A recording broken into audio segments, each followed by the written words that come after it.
ఆ ఎమ్మెల్యే వీడియోలు ఆడియోల సాక్షిగా అడ్డంగా దొరికిపోయాడు. తప్పు ఒప్పుకొని సమస్యను పరిష్కరించుకోకుండా గుడ్డ కాల్చి వైఎస్ఆర్సీపీపై వెయ్యాలనుకొని ప్రయత్నించాడు.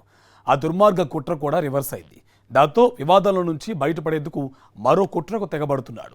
10 రోజుల క్రితం ఒక వీడియో సోషల్ మీడియాలో ప్రత్యక్షమైంది. ఆ వీడియోలో గుంటూరు ఈస్ట్ ఎమ్మెల్యే నసీర్ అహ్మద్ టీడీపీ మహిళా నాయకురాలితో అసభ్యంగా మాట్లాడుతూ కనిపించాడు. వీడియో కాల్లో ఆమెతో సైగలు చేస్తూ ముద్దులు విసురుతూ కనిపించాడు. ఈ వ్యవహారం రాష్ట్ర వ్యాప్తంగా సంచలనం సృష్టించింది. దీంతో ఏం చెయ్యాలో ఎమ్మెల్యే నసీర్కు అర్థం కాలేదు. కొంతమంది ఎల్లో మీడియా ప్రతినిధులతో పాటు టీడీపీ నేతలు టీడీపీ ఎమ్మెల్యే నసీర్ అహ్మద్ కు ఓ సలహా ఇచ్చారట. ఇది నిజమైన వీడియో కాదు. వైఎస్ఆర్సీపీ నేతలు ఏఐ టెక్నాలజీని ఉపయోగించి తనపై దుష్ప్రచారం చేసేందుకు ప్రయత్నిస్తున్నారని మీడియాకు చెప్పమని సలహా ఇచ్చారట. దీంతో ఎక్కడా ఆవగింజంత కూడా తగ్గకుండా నసీర్ అహ్మద్ అదే విషయాన్ని ప్రచారం చేయించాడు. టీడీపీ మహిళా నేత ఫోన్ను హ్యాక్ చేసి మార్ఫింగ్ వీడియోలను సోషల్ మీడియాలో వైరల్ చేస్తున్నారని ఫిర్యాదు చేయించిన టీడీపీ ఎమ్మెల్యే నసీర్ అహ్మద్ ఇక తాను సేఫ్గా బయటపడుతున్నానని అనుకున్నారట. అంతా పక్కాగా అనుకున్నట్లు జరిగిపోవడంతో ఇక సమస్య సద్దుమణిగినట్టేనని భావించారు. అయితే వారు ఎవరూ ఊహించని విధంగా ఆ మహిళా నాయకురాలి స్నేహితురాలు సూఫియా తెరపైకి వచ్చింది. ఎమ్మెల్యే నసీర్ అహ్మద్ కు టీడీపీ మహిళా నాయకురాలికి వివాహేతర సంబంధం ఉందని తేల్చి చెప్పింది. తన భార్య ఎమ్మెల్యే నసీర్ అహ్మద్ తో సన్నిహితంగా ఉంటుందని, తెలుగుదేశం మహిళా నాయకురాలి భర్తే తన వద్ద ఆవేదన వ్యక్తం చేశాడని సూఫియా ఓ వీడియో చేసి సోషల్ మీడియాలో పెట్టింది. తన ఫోన్ హ్యాక్ చేసింది నవీన్ కృష్ణనే.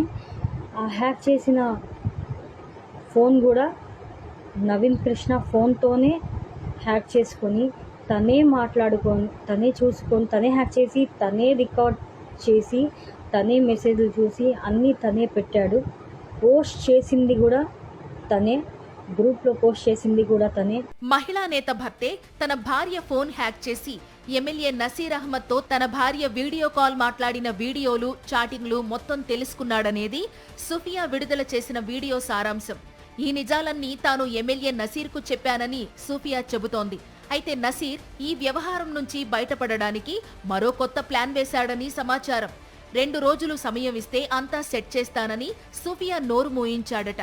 ఆ తరువాత పోలీసులపై ఒత్తిడి చేయించి సూఫియా, ఆమె భర్త, పిల్లలను విచారణ పేరుతో వేధిస్తున్నారని సమాచారం.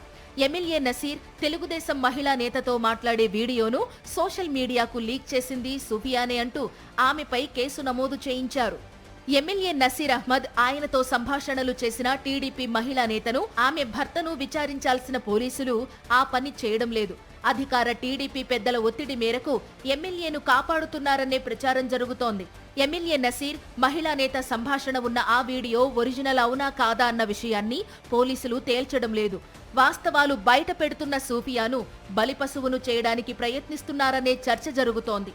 దాంతో తనపై ఎమ్మెల్యే ఆధ్వర్యంలో కుట్ర జరగడం భరించలేక సూఫియా ఏకంగా ఎమ్మెల్యే కార్యాలయం వద్ద ఆత్మహత్యా యత్నానికి పాల్పడ్డారు. అయితే అది కూడా పెద్ద నాటకమేనని ఎమ్మెల్యే ప్రచారం చేయిస్తున్నాడు. ఈ వ్యవహారంపై కూడా సూఫియాపై కేసు నమోదు చేయాలని పోలీసులపై ఒత్తిడి చేస్తున్నారట.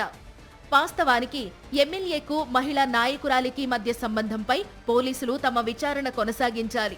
సెల్ ఫోన్ హ్యాక్ చేశాడనే ఆరోపణలు ఎదుర్కొంటున్న మహిళా నేత భర్తపై కేసు నమోదు చేయాలి. ఒక పథకం ప్రకారం దాన్ని సోషల్ మీడియాలో వదిలిన మహిళా నేత భర్తపై చర్యలు తీసుకోవాలి. కానీ గుంటూరు పోలీసులు ఇవేమీ పట్టించుకోవడం లేదు.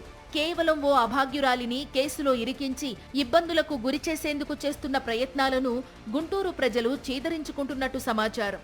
ఎమ్మెల్యే నసీర్ అహ్మద్ ను కాపాడడం ద్వారా పార్టీ పరువు కాపాడినట్టవుతుందని పోలీసులు భావించడం అత్యంత దుర్మార్గమని రాజకీయ విశ్లేషకులు అభిప్రాయపడుతున్నారు. అందుకోసం అమాయకులను బలి చేస్తారా అని ప్రశ్నిస్తున్నారు.